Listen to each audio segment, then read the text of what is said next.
What's up, guys? Welcome back, and what we're going to be doing is rebuilding the kicker to my 98 CR125. What you're going to do is remove the Phillips head bolt that's in it. You're going to separate the bottom from the top half, and be careful because there is a spring and a ball inside that you do not want to lose, as well as a seal. My spring was stuck inside and I had to get a pick to pull it out.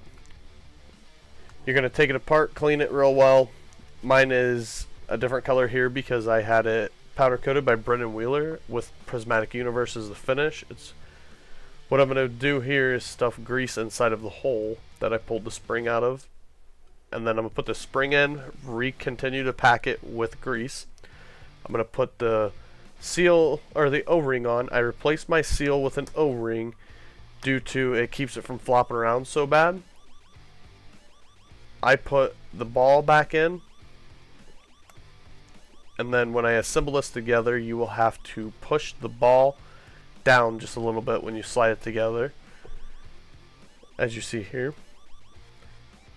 And then if you replace it with an O-ring rather than a seal, you will have to squeeze it together a lot tighter than before to get the bolt to go back in, as you just seen. And then you just tighten your Phillips head screw, and then you will be ready to hit the trail. If you could, comment, like, and subscribe.